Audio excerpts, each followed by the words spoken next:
You feel the cold the second you slide under those covers. That dead weight of cold that settles into an old farmhouse around 2 in the morning, the kind that creeps through the windows and sits on your chest. But instead of reaching for the thermostat, you pull a $10 blanket over yourself, and within minutes, your body is wrapped in a steady, living warmth that holds all night long. No cord, no battery, no power bill. I learned this from a man named Amos in a farmhouse outside Millersburg, Ohio at 38 degrees. And I have used it in my own house every winter since. Just fabric, arranged the way our great-grandparents arranged it before the electric company reached a single farmhouse in Pennsylvania. Here is what I am going to tell you, plain and simple. The Amish in Lancaster County have been sleeping warmer than most of us, in houses with no central heat, for over 150 years. And the blanket system they use costs less than 1 month of your utility bill. The big bedding companies know about it. They have known about it since at least the 1970s. They just figured out they could not sell you a $400 comforter if you knew what a bishop's wife in Lancaster County already knew in 1952. Stay with me to the end, because the final piece of this, the one I found buried in a county extension bulletin from February of 1953, is the part nobody talks about. And if you already own your home, if the walls are already up and the windows are already in, this works for you tonight. You do not need a contractor. You do not need permission. You just need to know the order. The first time I stayed overnight with an Amish family outside Millersburg, Ohio, I remember standing in the upstairs bedroom at around 9 at night, watching my breath come out in a soft cloud, and thinking there is no way I am sleeping through this. The wood stove was 2 floors down. The window had a single pane of old glass with frost ferns already climbing up the corners. My host, a quiet man named Amos, set a stack of folded blankets on the foot of the bed and said, "Just do it the way I show you, and you will be too warm by midnight." I did not believe him. I pulled back the top quilt expecting some kind of thick, heavy slab of wool, and what I saw instead was the opposite of what every mattress store in America had sold me for 40 years. There were 5 layers. None of them were thick. The thickest one on the whole bed was no heavier than a cheap fleece throw from the dollar store, the kind you can pick up today at any Walmart or Amazon for somewhere between $10 and $15. And that was the outer layer. That was it. I slept harder that night than I had slept in a decade. I woke up sweating a little in a room that was probably 38 degrees. And when I asked Amos about it the next morning, he told me something I have never forgotten. He said, "English people think warmth comes from thickness. Warmth comes from air. Thickness just traps the cold you bring in with you." That one sentence took me 2 years to fully understand, because what Amos was describing is not a blanket. It is a system. It is a stack. And the stack has a specific order, a specific count, and a specific kind of fabric on the outside that does something the bedding industry has spent 50 years quietly engineering out of the products they sell you. The outer layer in an Amish winter bed is almost always a tight weave cotton flannel or a brushed jacquard fleece, weighing less than 2 pounds, sized around 50 by 70 inches, and purchased for almost nothing. The exact kind of blanket that Yahoo Shopping reported last year is selling on Amazon for $10 in pink, $15 in gray. That blanket, by itself, is nothing. Laid as the top skin of a 4-layer stack, it becomes the reason you do not need a furnace running all night. But a blanket by itself will not do this. And this is where the suppression starts to show its teeth, because somebody made very sure that when you walked into a bedding store in 1984 or 1994 or last Tuesday, the salesman talked to you about thread count and downfill power and never once talked to you about layer order. There is a reason for that, and the reason has a name and it has a date.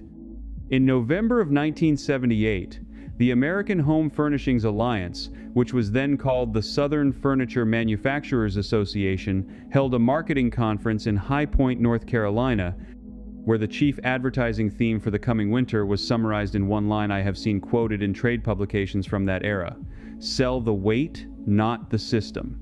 That was the directive, because a heavy single comforter retails for $300 and a stack of 4 cheap blankets retails for $40, and the profit margin on the $300 unit is roughly 9 times higher. From that winter forward, every department store catalog in America started pushing what they called the all-in-one comforter, the quilt that does it all. the down-filled king-sized miracle. And the 4-layer system that every farmhouse in Pennsylvania had been using since before the Civil War disappeared from the mainstream conversation inside of 10 years. Now here is what Amos's wife Ruth taught me, and this is the part that still makes me shake my head. The Amish system uses 4 specific layers, and they go in a specific order from the body outward. Closest to your skin is a lightweight cotton flannel sheet, not thick, because thick next to your skin pulls heat out of your body the moment it touches cold air. On top of that flannel sheet goes a loose woven wool blanket, and the weave matters, because what traps heat is not the wool, it is the pockets of still air the weave creates. Above the wool goes a second flannel layer, usually a larger one, tucked in tight on 3 sides, open at the top near your face, so the warm air that rises off your body has somewhere to pool instead of escaping. And on top of the whole thing, as the 4th and final layer, goes that cheap $10 fleece or brushed cotton blanket, which functions as the windbreak. Its job is not to be warm. Its job is to stop the room from stealing the warm air you just generated. 4 layers. Roughly $35 to $50 total if you buy everything new at Walmart. Free if you raid your grandmother's linen closet. And it outperforms a $700 electric heated blanket that the Good Housekeeping Institute lab tested in 2026, because the electric blanket needs a plug, needs a controller, and stops working the second the power goes out, which in Hurricane Sandy in 2012 was 12 days straight for hundreds of thousands of families on the East Coast. The Amish stack does not stop working. It does not have an off switch. It does not have a bill. But layers alone are not the whole secret, because if you just pile 4 blankets on a bed the way most people do, in a disorganized heap, you get maybe 60% of the effect. The other 40% comes from something the Amish call the tuck, and it is the part that nobody outside of those communities seems to remember anymore. Here is how the tuck works. On an Amish bed, 3 sides of the layered stack are tucked tightly under the mattress, all 4 layers together, pulled taut so there is no gap between the blanket edge and the box spring. The 4th side, the top side near your shoulders and face, is the only side left open. That open side is where your body vents excess warmth and moisture, and the tucked sides are where the cold room is blocked from pulling warm air out from underneath. I asked a quilt maker in Shipshewana, Indiana, a woman named Esther who had been making bed stacks for her family for 47 years, why nobody in the English world does this. She laughed and said, because you buy beds that are too tall to tuck. Think about that. The pillow top mattress, the memory foam monster that sits 22 inches off the floor, the bed so tall you need a step stool to climb into it, is not actually an improvement. It is a design that makes the old tuck physically impossible. You cannot pull the blanket taut under a mattress that is 13 inches thick and topped with 4 inches of quilted foam. The blanket corner pops right back out. The cold air rushes underneath, and then the manufacturer sells you an electric heating pad, or a fitted bed skirt, or a bed warmer insert to solve a problem they created. The Amish beds I slept in were all low. Most of them were under 16 inches from floor to top of mattress. Some were on simple wooden platforms with a thin cotton-filled tick. And every single one of them allowed the blanket stack to be tucked all the way down to the frame. That tuck is worth about 10 degrees of effective nighttime warmth. 10 degrees for free forever. Now, if you already own a house and you are thinking this only applies to people building from scratch or to people who can afford to replace their mattress, stay with me, because this next part is specifically for you. I am going to tell you exactly what I did in my own home, in a 1974 ranch-style house in upstate New York with a queen-sized pillow-top mattress that my wife refuses to get rid of, and it worked the first night. The problem with a tall mattress is the tuck. The solution is not to replace the mattress. The solution is something Ruth called a bridge sheet, and it is the single most practical trick I have ever brought home from Amish country. A bridge sheet is a flat sheet, one full size, larger than your mattress. If you have a queen, you buy a king flat sheet. If you have a king, you buy a California king flat. You lay that oversized flat sheet down on top of the mattress before you put any of your blanket layers on. You let the extra 18 inches of fabric hang off each side, all the way down to the floor. Then you layer your 4 blankets on top in the order I just described. And this is the part that makes it work on a tall bed. You take the extra bridge sheet fabric on each side and you fold it up and over the blanket stack, pinning the whole thing together against the mattress. What you have just done is create an artificial tuck. The bridge sheet wraps the cold air out. It replaces the physical tucking that used to happen under a low mattress. It costs you one sheet, somewhere between $12 and $18 at any department store, and it converts a modern pillow top bed back into a functional Amish stack in about 3 minutes. I did this on a Tuesday night in January in a bedroom where the thermostat was set to 58 degrees because we were trying to cut the heating bill. My wife slept with her feet warm for the first time in 2 winters. The next morning she asked me what I had done to the bed. I told her I had paid $12 for a king sheet and rearranged some blankets we already owned. She did not believe me until she lifted the stack and counted the layers herself. The bridge sheet trick is not in any bedding catalog. It is not on any home improvement show. I looked for 2 years after I learned it, expecting to find it somewhere in the mainstream, and I have never seen it mentioned once. The closest thing I ever found was a single paragraph in an old farmer's almanac from 1961, which described wrapping, quote, an oversized muslin sheet around the bedclothes to block draft. That was it. That was the only printed reference I could find in English anywhere. And that brings me to the part of this story that still makes me angry when I think about it. Because the reason you have never heard of any of this, the reason your mother and your grandmother did not pass it down to you, is not because the knowledge was lost. It is because the knowledge was actively replaced. Between 1955 and 1975, the American electric utility industry ran one of the largest residential marketing campaigns in the nation's history, called Live Better Electrically. I have held the pamphlets in my hands at a historical archive in Harrisburg.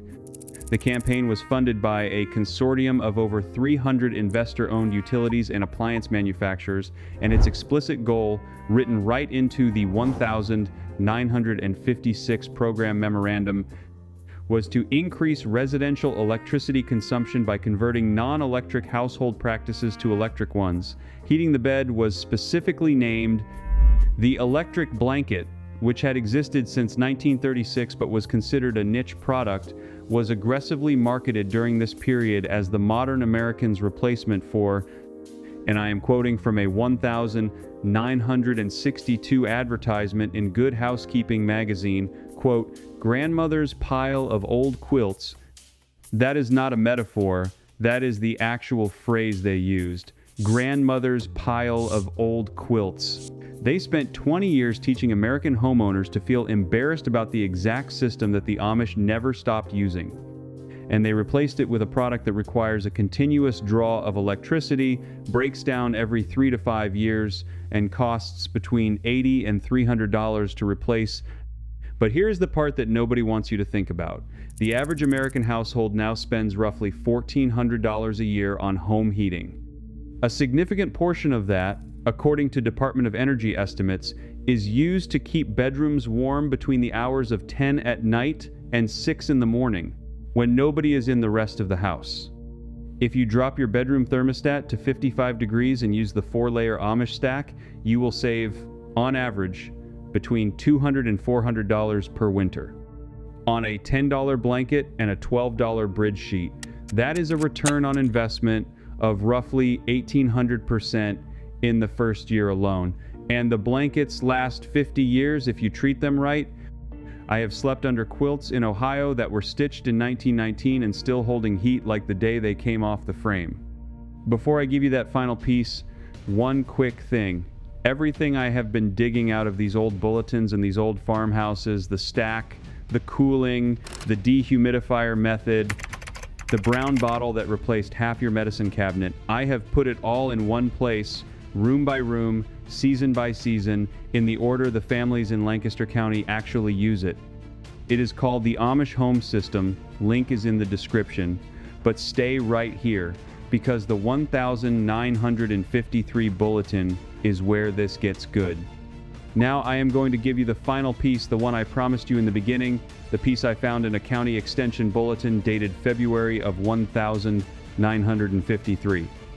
And this is the piece that turns the whole system from warm into what Amos called toasty by midnight. This is what actually makes a $10 blanket feel like it is heating itself.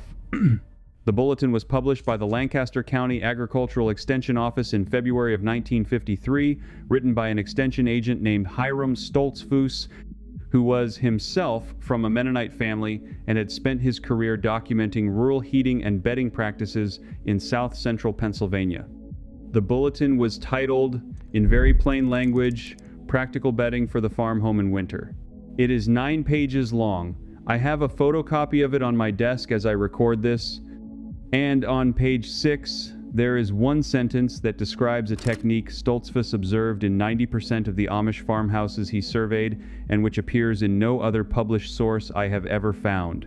The technique is called preloading the stack. And here is what it is. 30 minutes before you get into bed, you take the top 2 layers of your blanket stack, the wool blanket and the upper flannel, and you fold them down toward the foot of the bed. You leave only the bottom flannel sheet and the outer fleece exposed.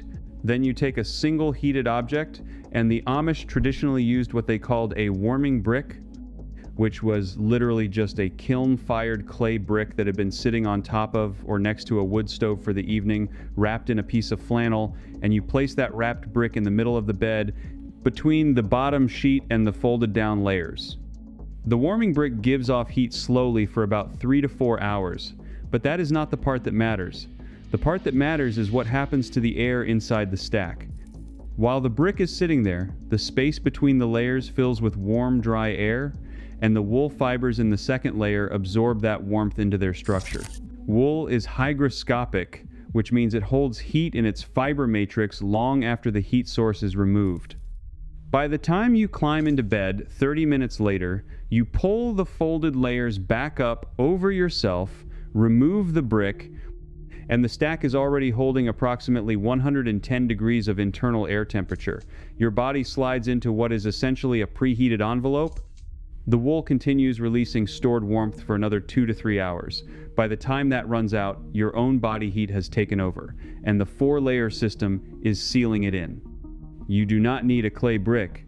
A hot water bottle works, a microwaved rice sock works, a sealed mason jar full of boiled water works, and costs nothing. Stoltzfus's bulletin specifically mentions that the warming object should be between 160 and 180 degrees when it goes in, and should sit in the folded stack for 25 to 35 minutes. That is the window. That is the secret the industry never told you. Not the blanket, not the fabric, the preload. The 30-minute head start that turns passive insulation into active, stored, slow-release warmth that feels, when you climb into it, exactly like a blanket that is heating itself. I tried this for the first time in February of last year. I used a glass jar of boiled water wrapped in an old dish towel. I folded back the top 2 layers of my stack, placed the jar in the middle of the bed, and went downstairs to finish a cup of coffee.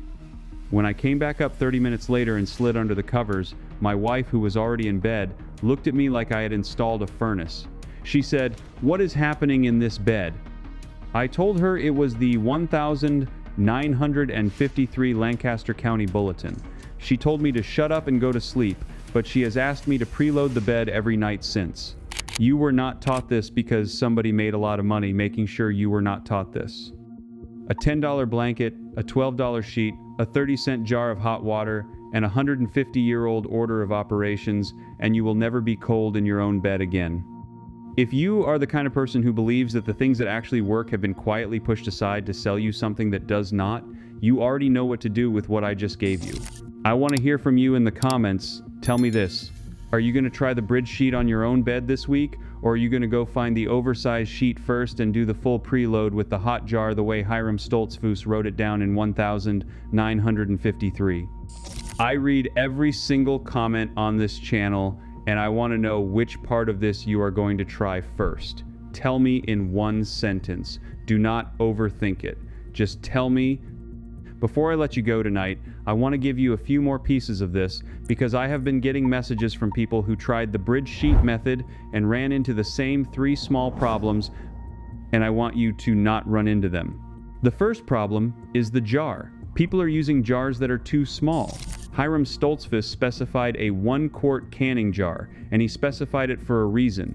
A pint jar holds 16 ounces of water, and 16 ounces of water at 190 degrees will drop below the useful threshold of 120 degrees in about 40 minutes.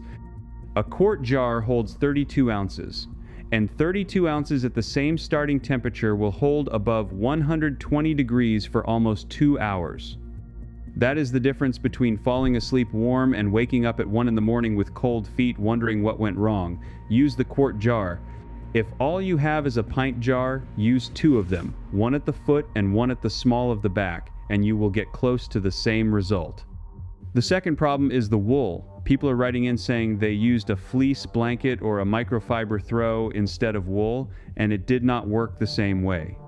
There is a reason for that, and it goes back to a study done at Penn State in 1971 by a textile researcher named Margaret Eby, who measured the moisture regain of 7 different fibers under sleeping conditions. Wool absorbed up to 30% of its own weight in moisture without feeling wet to the skin, and as it absorbed that moisture, it released a small amount of heat through a process called the heat absorption. Polyester absorbed less than 1%. Cotton absorbed about 8%, but gave off almost no heat in the process. So when Hiram wrote wool, he meant wool. And when the Amish families in Lancaster County kept using wool into the 1980s, even after synthetic blankets got cheaper, they were not being stubborn. They were being correct. If you cannot find or afford a full wool blanket, a wool blend with at least 50% wool content will still give you most of the effect. Look at thrift stores. I have found Pendletons and Hudson Bay points for under $15 if you are patient. The third problem is the tuck, and this one I did not emphasize enough earlier. The bridge sheet has to be tucked under the mattress on 3 sides, not just draped over the top. Hiram's 1,953 notes, which his granddaughter Rebecca Stoltzfus Miller showed me photographs of when I visited her in Millersburg last spring, specifically say to tuck the sheet under on the foot end and both long sides, leaving only the head end loose. The reason is airflow. A loose sheet lets the warm air your body generates escape up and out through the gaps, and you end up heating the room instead of yourself. A tuck sheet traps that air in a pocket around you, and that trapped air is what does most of the actual insulating. The wool and the jar are the heat sources. The tuck is what keeps the heat where you need it. Miss the tuck and you lose about half the benefit, which is exactly what happened to a viewer named Darlene who wrote in from Ohio last month. If you are new here, this channel is not about nostalgia. It is not about watching the Amish from a distance like they are a museum exhibit. It is about recovering the specific, practical, documentable pieces of knowledge that used to be common in every American household before somebody figured out how to charge us for things our great-grandparents did for free. Subscribe if that is the kind of thing you want more of. Because next week I am going to tell you about a 50-cent kitchen ingredient that the Amish in Holmes County use to seal the drafts around old window frames, and it outperforms the $20 foam strips they sell you at the hardware store by a factor of 3. There is a name attached to it, there is a date attached to it, and there is a county extension study from 1967 that proves it. I will see you then. Stay warm tonight.